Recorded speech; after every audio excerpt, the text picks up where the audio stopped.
দেখবেন সন্ধেবেলায় কোথাও বেড়াতে গেলে বাড়ি ফিরতে যদি একটু দেরি হয় তাহলেই লেগে যায় রান্নার তাড়াহুড়ো। সন্ধ্যা থেকে বাড়িতে থাকলে রান্নাটা সেইভাবে ধীরে সুস্থে করা হয়, কিন্তু কোথাও বেড়াতে গেলে যদি দেরি হয় তাহলে তো ব্যাস কী করবো কী না করবো আর তাল পাওয়া যায় না। আজ আমার সেই অবস্থা হয়েছে। আমি গেছিলাম একটু বাজার, তো বাজারে গিয়ে বেশ দেরি হয়ে গেছে কেনাকাটা করতে করতে, প্রায় 8:30 মতো বেজে গেছে বাড়ি ফিরতে। ব্যাস এখন লেগে গেছে তাড়াহুড়ো। এবার তাড়াহুড়োর সময় কি করব না করব আগে থেকে প্ল্যান করেও যাইনি, এতটা দেরি হবে বুঝতেও পারিনি। দেরি যখন হয়ে গেছে আর কিছু করার নেই, তো ঘরেই ছিল বাসমতি চাল, ভাবলাম একটু পোলাও করে দিই, কারণ এটা সব থেকে তাড়াতাড়ি হবে আর তার সাথে কিছু একটা করে নেব যেটা কিন্তু খেতে বেশ ভালোও লাগে বা তাড়াতাড়ি হয়ে যাবে, কারণ 10টার মধ্যে তো খেতে হবে, রাতের খাবার বেশি দেরি হয়ে গেলে তো মুশকিল আছে। আমি সেদিন আমার এক ভিউয়ারকে নিয়ে ভিডিও বানিয়েছিলাম, শুক্লা মৈত্র। তো সেটা আমার বান্ধবীরা, ওরা আমার ফলোয়ারও। তো আমার ভিডিওটা দেখে আমার এক বান্ধবী কমেন্ট করেছে যে তুই আমাদেরকে নিয়ে একটা ভিডিও বানা, যেখানে শুধু আমাদের কথাই বলবি, ঠিক আছে? আমরাও তো তোর ভিডিও দেখি, তাহলে আমাদের নামটা কবে বলবি? তা আমরা ঠিক আছে, কোনো একটা ভিডিওতে তোদের নাম তাহলে বলে দেবো। ভাবুন তো, বান্ধবীদের নিয়ে যদি ভিডিওতে কথা বলি সেই ভিডিও কত বড় হবে, কারণ ওদের কথা ওদের গল্প তো আমার কাছে শেষ হবার নয়, প্রচুর গল্প আছে, প্রচুর স্মৃতি আছে। তো আমার আজকের ভিডিওতে ছোট করে ওদের কথা একবার বলতেই হবে, না হলে ওদের ভীষণ রাগ হয়ে যাচ্ছে। তো আমি বহরমপুর গার্লস কলেজে পড়েছি।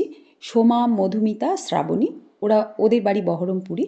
তো মধুমিতা আমার সঙ্গে গার্লস কলেজে পড়েছে বাংলা অনার্সেই, আর সোমা আর শ্রাবণী পড়েছে কমার্স কলেজে বাংলা অনার্স। তবে আমরা কেন কলেজের প্রফেসরের কাছে একসাথে টিউশনি পড়তাম। আবার আমরা চারজনেই একসাথে এমএ করেছি বর্ধমান ইউনিভার্সিটি থেকে, বাংলাতেই। তো সেই সূত্রে আমরা বর্ধমানে থাকতাম। এবার চারজনের আমাদের ভীষণ ভাব। তো এখনও আমাদের যোগসূত্রটা আছে ফোন মারফত, কথাও আছে, আমাদের একটা গ্রুপও আছে, সেখানে প্রায় দিনই গল্প হয়, কথা হয়, ভিডিও কল হয়, সব কিছুই। তো এখন আমার ইউটিউব, ফেসবুক ওরা সবাই দেখে, তিনজনই। সেই জন্য ওদের একটু গল্প আমাকে করতেই হবে আজকে, আর না করলেও সত্যি কথা সেটা খুব খারাপ দেখাবে। আমরা সত্যিই খুব ভালো বান্ধবী। আমি যদিও ওদেরকে কলেজ লাইফে পেয়েছি, তবু কিন্তু আমাদের মধ্যে বেশ ভাব। তো আমরা চারজনে প্রায় কথা বলি, কারণ আমাদের হাজব্যান্ডরা সবই যখন অফিস স্কুল চলে যায়, তখন আমরা চারজনে দুপুরবেলায় বেশ জমিয়ে গল্প করি, খুবই ভালো লাগে। তারপর আমি যেহেতু একটু রান্নাবান্না ভালোবাসি, সেহেতু আমার কাছ থেকে ওরা জানতে চায় যে কোন রান্নাটা কী করবে না করবে। তবে ওরা আমাকে খুব ভালোবাসে। আমি যেই ভিডিওগুলো বানাই ইউটিউব, ফেসবুকে, ওরা বেশ উৎসাহ দেয় আমাকে যে মৌসুমি তুই এগুলো করছিস, বেশ ভালো করছিস, সময় কেটে যায়। আর এখনকার গল্পের সঙ্গে তখন পুরনো স্মৃতিগুলো যোগ হয়ে বেশ গল্প জমে ওঠে আমাদের মাঝে মাঝে। এইরকম গ্রুপ আবার আমার ছোটোবেলার বান্ধবীদের সঙ্গেও আছে। ফোনটা হয়ে এই সুবিধাটা বেশ হয়েছে যে সবার সঙ্গে যোগাযোগ রেখে বেশ গল্প করা যায়, কথা বলা যায়। যাওয়া তো কারোর বাড়ি তেমন যায় না, তবে বান্ধবীদের সঙ্গে মন খুলে কথা বললে মনটাও খুব ভালো হয়।